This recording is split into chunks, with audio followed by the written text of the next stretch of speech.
Bonjour à toutes et à tous et bienvenue dans ce troisième épisode de Hurler sans bruit. Je suis ravi de vous parler aujourd'hui de la tension dans les romans. C'est parti.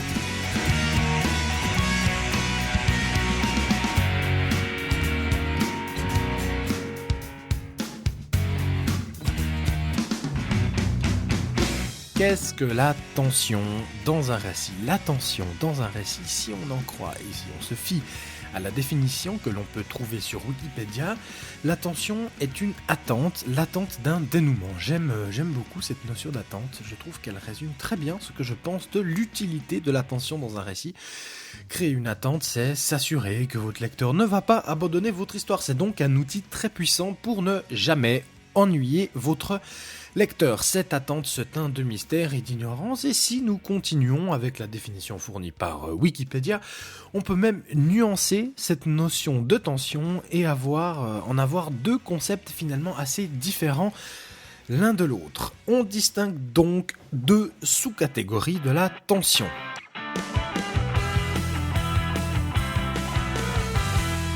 Première catégorie, il s'agit de la narration chronologique d'un événement dont le dénouement est incertain. Par exemple un conflit, une quête ou un but difficile à atteindre. Dans ce premier cas, la traduction de la tension devient un suspense. Le suspense, c'est donc la narration chronologique d'un événement dont le dénouement est incertain. Et on a une deuxième traduction de la tension. Elle peut donc être, nous venons de le voir, un suspense. La tension peut aussi devenir une surprise. Et là, la définition est différente. Il s'agit de la narration obscure d'un événement présent ou passé. Exemple, une énigme, une action dont le but est inconnu. Dans ce cas-là, on parlera de surprise. On a donc posé le cadre. Il y a deux, familles de tension. La première, c'est un suspense et la seconde, c'est la surprise.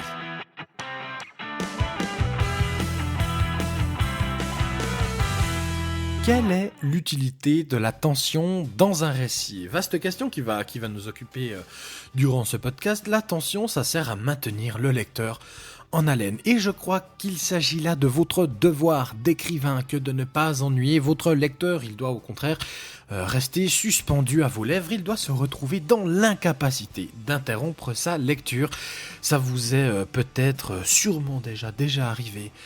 À 23h, 23h30, le coup du « allez, encore un petit chapitre » et au final, vous êtes totalement incapable de refermer le bouquin parce que le récit aura su piquer votre curiosité et une partie de vous ne sera pas vraiment tranquille tant qu'un mystère n'aura pas été levé ou qu'un dénouement n'aura pas été expliqué. Sans tension, il n'y a donc pas de suspense et sans suspense, il y a pas d'intérêt.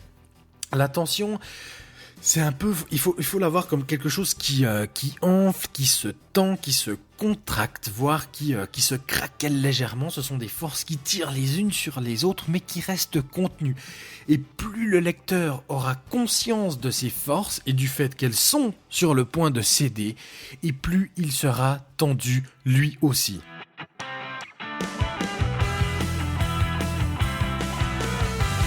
Nous allons maintenant rentrer dans le vif du sujet. On a vu à quoi servait la tension et quelles étaient les nuances que nous pouvions avoir quant à sa définition. Nous allons passer en revue maintenant ensemble 12 techniques pour créer de la tension dans votre récit. C'est parti, technique numéro 1.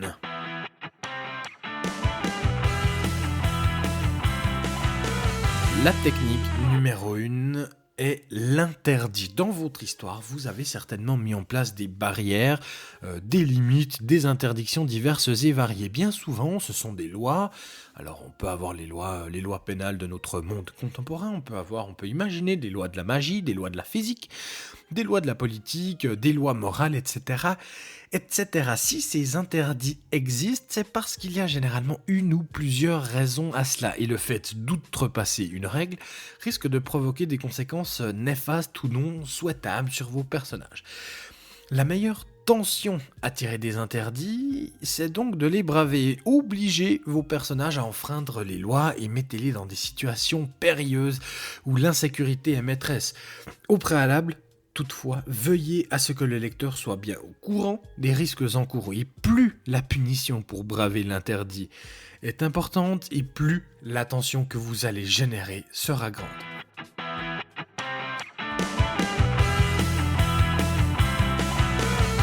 Deuxième technique, le sacrifice. Dans votre histoire, il y aura forcément des actions. Les personnages ont un certain parcours semé d'embûches diverses.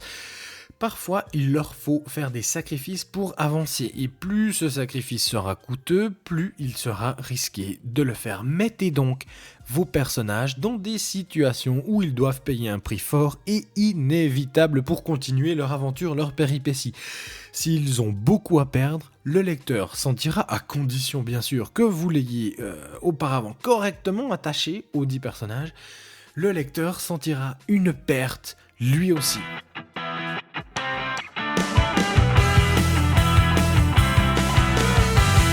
Troisième technique, le choix impossible. Vos personnages sont également confrontés à des choix tout au long de leur histoire. Ça rejoint un peu l'idée du coût et du sacrifice qu'on vient de voir. Verrouillez vos personnages dans des situations qui les mettront face à des choix impossibles. Par exemple, votre héros lutte contre une obscure organisation malfaisante et s'est juré d'en tuer le chef, mais il découvre que ce chef est son meilleur ami. Va-t-il quand même l'assassiner? Ce choix impossible provoquera d'autant plus de tension si le lecteur aussi éprouve l'impossibilité.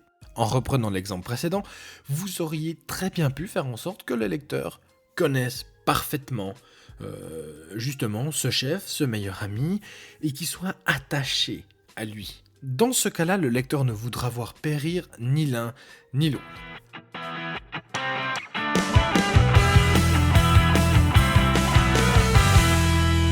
Quatrième technique, le fameux contre-la-montre, le plus classique peut-être des procédés pour générer de la tension dans un récit, déclencher un compte à rebours. Vos personnages ont normalement un objectif à atteindre, fixez-leur, n'hésitez pas, fixez-leur une limite de temps très serrée, sinon indécente pour ce qu'ils ont à accomplir.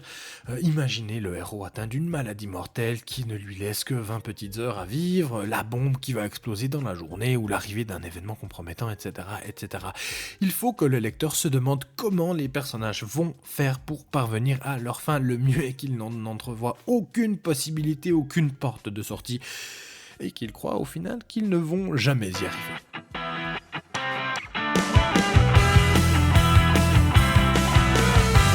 Cinquième technique, l'impossible réalisé. Le lecteur tiendra pour acquis une foule de choses. D'une part, ce qui lui semble évident, comme lorsqu'on est mort, on ne revient pas à la vie, ou alors toute chose matérielle est soumise à la gravité. D'autre part, ce que vous lui aurez fait tenir acquis comme évident, on ne peut pas maîtriser la magie noire et la magie blanche en même temps, par exemple. Et si brusquement vous annoncez au lecteur que ce qu'il tient pour acquis ne l'est pas vraiment, vous allez alors créer une tension en lui. Tous les indices portent à croire qu'un tel, que l'on croyait mort, est bien en vie, ou alors un sorcier a usé d'un sort de magie noire puis s'est lui-même soigné, ce qui révélerait par exemple de la magie blanche. Le lecteur va se demander, mais comment est-ce possible? Et si vous êtes habile, vous continuerez d'entretenir ces acquis comme valables. Oui, ce qui arrive est impossible. Il y a forcément une explication. Et c'est la recherche de cette explication qui va garder tendu votre lecteur, qui va le tenir en haleine.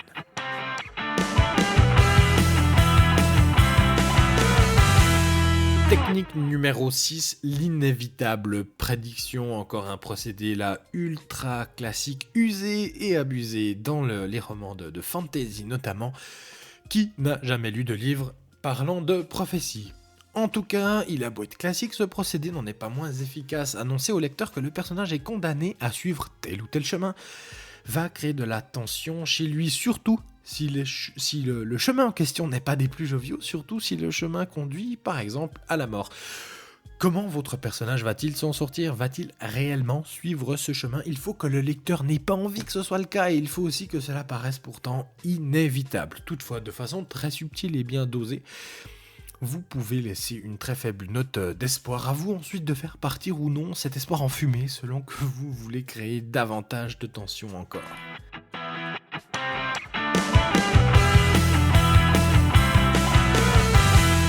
Technique numéro 7, l'habitude déstabilisée. Là encore, un procédé classique, généralement réservé au début d'histoire. Imaginez votre personnage dans une situation initiale, il a ses petites habitudes, son train-train quotidien, sa tranquillité, et puis un beau jour, quelque chose de terrible ou de très inhabituel vient mettre le désordre et le chaos. Il s'agit par ailleurs d'une technique très utilisée dans les scénarios de cinéma où durant 10, 20, 30 minutes, on va laisser au spectateur le soin de découvrir les habitudes du personnage, de découvrir sa vie avant un élément perturbateur, un élément déstabilisé. Deux exemples très parlants avec les œuvres de Tolkien adaptées au cinéma, que ce soit dans Le Seigneur des Anneaux ou dans Le Hobbit. On a le droit d'abord et avant tout à une plongée dans le quotidien, une plongée assez longue d'ailleurs, dans la vie quotidienne des hobbits. Et je pense que pour ces deux cas particuliers, cette technique-là, dans les films, est somme toute très proche de la technique utilisée par Tolkien lui-même dans ses œuvres écrites.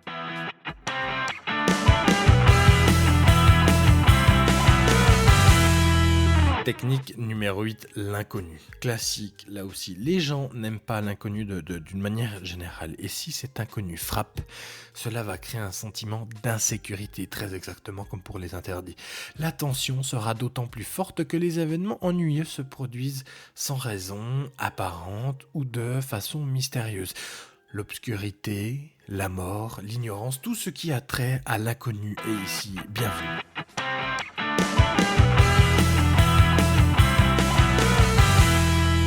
Technique numéro 9, les antagonismes. Mettez en présence deux personnages que tout oppose, les principes, le caractère, les objectifs, et vous aurez inévitablement une situation de tension, un conflit qui dort et qui, parfois dans un soubresaut, sort une ou deux griffes, notamment lors de disputes. Et une fois de plus, augmentez la tension chez le lecteur en obligeant ces antagonismes à cohabiter. Le plus efficace, ça reste de mettre votre héros en compagnie de gens qu'il déteste ou qui le détestent et qui pourraient très facilement le trahir. Encore mieux, placez votre personnage aux côtés même des méchants. Si votre personnage est prisonnier ou s'il doit à contre-cœur faire équipe avec eux, vous provoquerez chez le lecteur le questionnement constant: comment va-t-il s'en sortir? Comment va-t-il les tromper?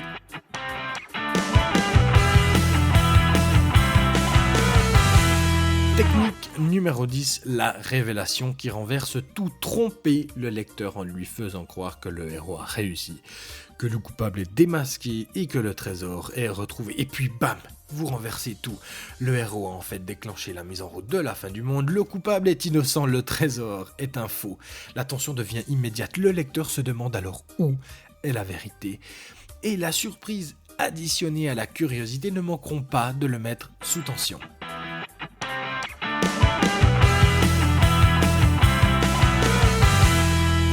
Technique numéro 11, l'accumulation. Accabler votre héros demeure incontournable pour créer la tension chez le lecteur. Noyez-le sous le malheur, torturez-le psychologiquement, faites pleuvoir sur lui l'injustice, révoltez votre lecteur. Il ne peut alors que s'indigner de comment le destin accable le héros injustement. On va ici enchaîner directement avec la technique numéro 12.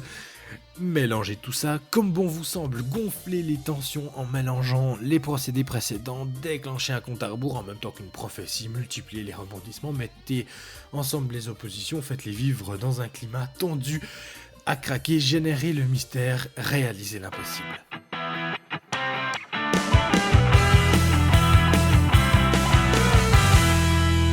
Faut-il ménager votre lecteur? Il est bon parfois de le ménager, de souffler le chaud et le froid sur lui.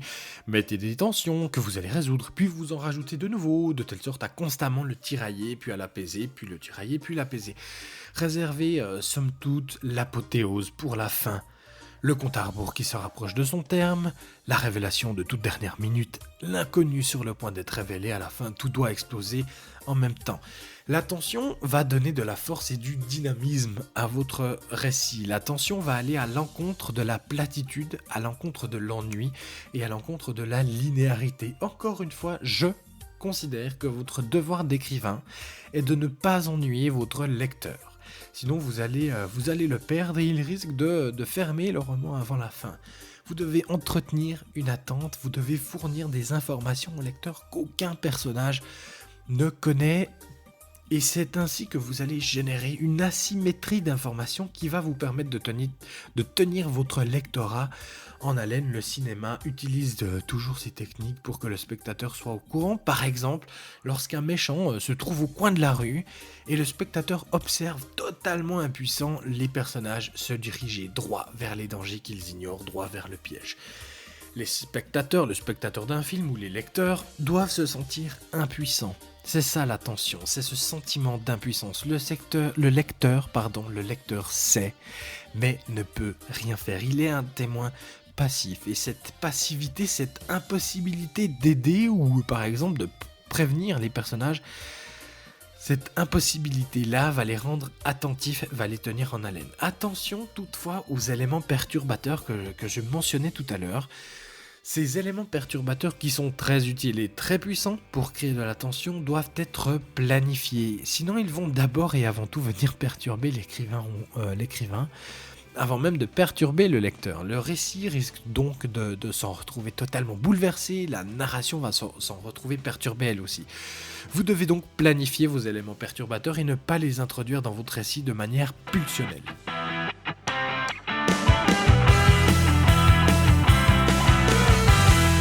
Nous allons maintenant parler du fameux cliffhanger qui est un artifice de tension. On vient de voir ici, de passer en revue très rapidement 12 techniques qui vous serviront à créer de la tension, et il s'agissait de techniques de fond intimement liées à votre récit, à l'histoire que vous souhaitez raconter. Il s'agissait, vous l'aurez compris, de techniques auxquelles vous devez essayer de penser en amont de la rédaction, si possible durant vos phases de planification, de synopsis. Il existe, et vous comme moi sommes de plus en plus confrontés à ces techniques-là, il existe des techniques liées à la forme, utiles à la génération d'une tension, ou devrais-je plutôt dire à la génération d'un suspense. On parle de plus en plus, avec l'arrivée massive des séries télévisées, on parle de plus en plus de cliffhanger, qui est en fait une fin ouverte destinée à créer une forte attente. Le but de cette technique est donc de tenir en haleine le spectateur d'une série entre un épisode et un autre. On veut donner en fait tout simplement envie au spectateur de connaître la suite. Ça permet, sinon de créer de la tension, au moins de créer, je pense, une certaine frustration.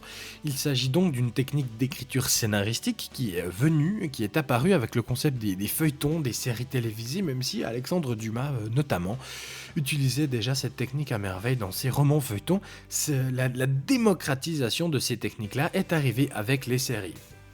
Lorsque je dis qu'il s'agit d'une technique de forme, j'entends par là qu'on pourrait très facilement couper l'épisode avant ou après un dénouement. On connaît donc la fin de l'épisode, on n'a pas forcément envie de voir le prochain, il n'y a pas de frustration. Or, à l'aide du cliffhanger, et c'est là le but du cliffhanger, on peut lier les épisodes entre eux, on peut faire déborder un épisode sur le suivant et finalement lier tout cela. Vous pouvez créer des cliffhangers entre les chapitres de votre roman, par exemple. C'est ce qui va faire que votre lecteur va, une fois votre chapitre terminé, entamer directement la lecture du chapitre suivant pour éponger cette frustration. Si vous coupez donc une scène habilement, alors le lecteur aura envie de découvrir, de tourner les pages et finalement de ne jamais s'arrêter. Bien sûr, la meilleure intelligence à retenir de tout cela est de mêler le fond et la forme. Et là, ça devient très intéressant et très puissant. Le cliffhanger est donc du ressort de l'auteur. Il peut également être du ressort éventuellement de l'éditeur qui souhaite peut-être couper un roman à un moment précis et créer une forte attente entre un tome 1 et un tome 2 par exemple. Car oui, si vous pouvez créer des cliffhangers entre vos chapitres, vous pouvez également en créer entre vos différents tomes. Le cliffhanger est donc à mon avis un artifice de tension, à vous de l'utiliser de manière suffisamment habile et de le combiner avec le fond, c'est-à-dire avec les 12 techniques dont nous venons de parler, pour malmener quelque part votre lecteur, créer de la frustration en lui, de l'attente, du dynamisme, de la force. N'oubliez pas que tout cela n'a de sens que si vous êtes parvenu à impliquer vos lecteurs dans le destin de vos personnages. Je vous renvoie pour cela à l'épisode numéro 2 de Hurler sans bruit. Car sans personnage attachant et crédible, les lecteurs n'auront aucune empathie pour eux et leur sort leur sera assez indifférent et toutes ces techniques ne serviront finalement à rien du tout.